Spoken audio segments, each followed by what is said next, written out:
Hi guys and welcome back. Today's video is going to be a Q&A. So I asked for questions on a vlog and Instagram, Twitter, Facebook. If you're not already following me on those platforms, I'll leave my little social media thing here so you can pause the video and go and follow me, because in the future I want to do more of these, more than I do at the moment. So if you have any question that you want to ask me for a future one, then you won't miss out when I ask for questions. So I'm going to pop up every person's social media handle or name on the screen as I ask the question, just to give the person the fair amount of due for asking me the question in the first place. So they're in no order.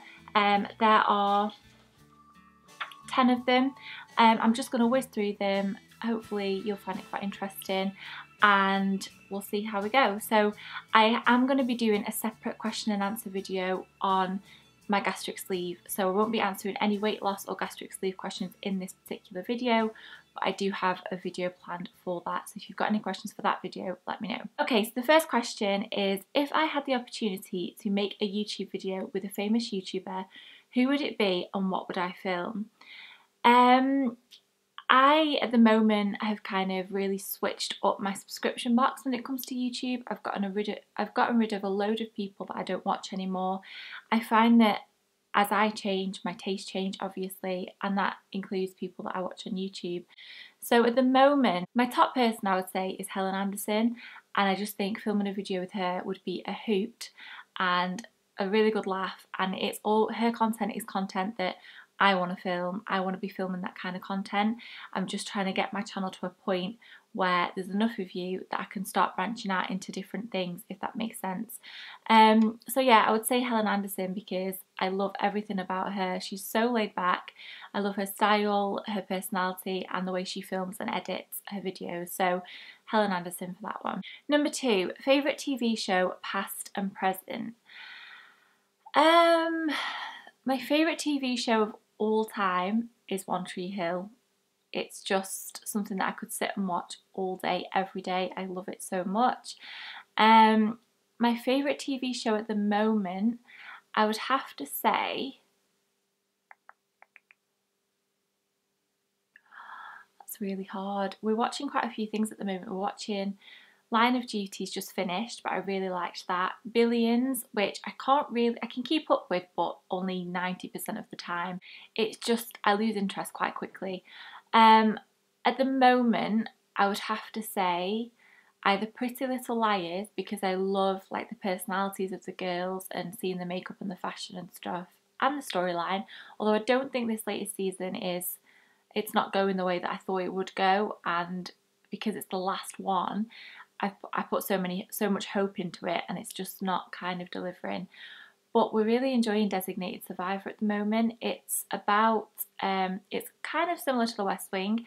It's about the president and politics, the White House, but with a twist. It's kind of like that / terrorism, and there's a plot going on, and it's really interesting. So quite a few at the moment. It's a bit of a difficult one, that, because I'm quite fickle when it comes to TV programmes. Number 3, what made you want to start YouTube, and who were my inspirations? Did anyone try and put me off? So I'm sure some of you will know that the reason I started YouTube was because it was around the same time as I left my job. I was really, really down. My anxiety was out of control. At that point, I didn't even know that I had depression and anxiety, if we're going to give it a label. And I was moping around the house and just watching YouTube, and one day I just thought, you know what, I think I'm going to give this a go. I feel like I could do this. And I had set up a channel originally months before and filmed a couple of videos and just left it, and then I came back a year later and started doing it properly. So that was why I started doing it. It was just a hobby and something that distracted me and that I could focus on, that I really enjoyed. My inspirations at that time, I only really used to watch kind of the classics, so Zoella, Sprinkle of Glitter, Tanya Burr. They were the main people that I watched. Makeup wise, American vloggers, I used to watch Nicole Guerrero, Jacqueline Hill, people like that. They were the people that I watched at that time. Did anyone try and put me off? No, because not that many people knew about it to start off with. Only really my family knew about it, and Tom. And they all backed me from the get-go. They were just like, if this is something you want to do, they all really enjoyed and still hopefully do enjoy my videos. So luckily I never really had any people trying to put me off or making me feel that I shouldn't do it, which I don't think would have stopped me anyway, but I didn't have that. I do still get, and I did have some people, close people, that have the kind of attitude of, oh well, it's not a real job, you can't really make a living out of that, and those kind of comments. But you've just got to get on and do what you want to do and try and make it work for you, because at the end of the day you're the one that's doing it and it's your life. And yeah, I didn't really pay much attention. Number 4, do I ever look back at my first YouTube video and see how far I've come? Do I wonder where I'll be in 3 years with it? I don't really ever look back. I was thinking this morning of putting all my videos into playlists, because I feel like a lot of them have kind of got lost in the ether kind of thing. So if I make a playlist, let me know if this is something you'd find helpful or you'd want me to do. Like a playlist of all my vlogs, all my makeup videos, haul videos. So when you want to watch a certain type of video, they're all there in playlists for you all. I do sometimes go back and watch my old vlogs, because I've been doing this now for like 2 years. Yeah, I sometimes watch my old vlogs back because I've been doing this for so long. Just looking back at like what I used to wear, the way I used to talk to the camera, the content, just stuff like that, and what I used to do, what I did on a day-to-day basis 2 years ago. I love looking back and watching those. Do I wonder where I'll be in 3 years with it? I hope. I'm trying my hardest to build this into something, and I really, really want to make something of it. I have no idea what that will be in 3 years' time. I might have given up by then, but it's something at the moment that I completely 100% love doing and I'm passionate about, and I am working really hard at the moment to create content that you all really like. And yeah, I hope I'm still doing it. We might have a baba by then, so my content might be a little bit different than what it is now. Number 5, where do I get my ideas to write posts, make videos? I've been asked quite a lot recently for different blog tips and where I get my ideas from, and I'm thinking of doing a blog post on it, even though I don't really feel like I'm at that level yet where I can give people tips on how to blog and make YouTube videos. Sometimes I just sit here with a notepad and I just think of things off the top of my head, and I just brainstorm and write down, like, sometimes it's 20, 30 ideas, and sometimes I'll only make like 5 or 10 of those actually into something. But I love a good brainstorm, and it's just really, I just kind of make videos and write blog posts about stuff that I find interesting, that I'm passionate about, and also that I would like to watch or read myself, because I think that's really important, because it's a true reflection of me if I stick to that kind of way of thinking. So hopefully that answers that question. Number 6, what's a piece of advice I would give my teenage self? I've actually written a blog post on this, so I'll link it around here somewhere so you can go and read that. I did a whole post on what I would tell my teenage self. But the main one for me would be that it's okay to be different and not to follow the crowd, and not to be sure of who you are or have a sense of self when you're so young, because looking back now, for me, that was just impossible. It's okay to be yourself, to be different, and not to know who you really are until you're much older, because I feel like I'm only really just getting there myself. Number 7, how did Tommy and I decide on the breed of dog we did, and is there a particular reason that we decided on that breed of dog? So yes, there is a particular reason, and basically, so we've got 3 dogs, if you didn't know. They are all Lhasa Apsos, and they're all related in some way, so they've got like the same dad or granddad. We went for that breed because they were the breed of dog that we've just had in our family for years and years. My nan and granddad had Lhasa Apsos, my auntie, my mum. It was a very popular breed within our family, and it's just what I was brought up with. I love Lhasa Apsos. The temperament is just, they're just so calm, and, well, no, they're very excitable, but they're just very easy to please, and they're so well behaved, and I love our 3 very, very much. Number 8, do I miss being a uni student? What did I like and dislike? What's on my bucket list? Okay, I'll address the bucket list one first, because I don't really have one.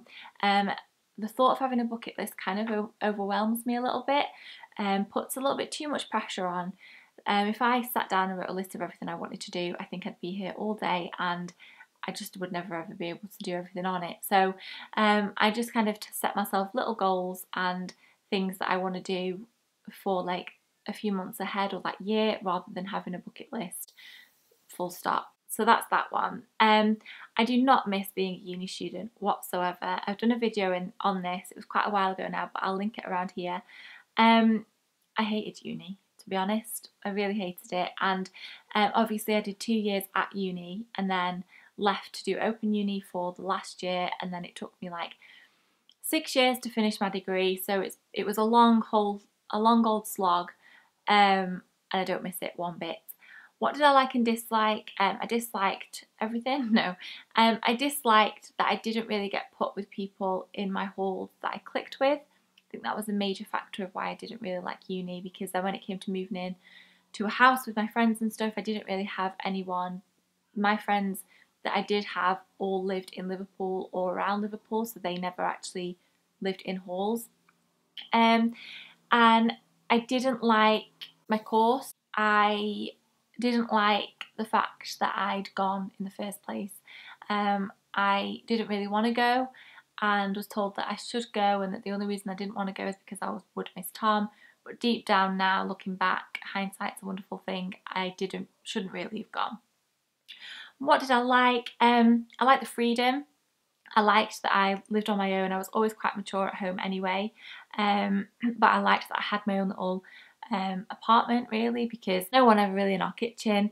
I had an ensuite in my room, so I just had my own little space that I could decorate and make my own.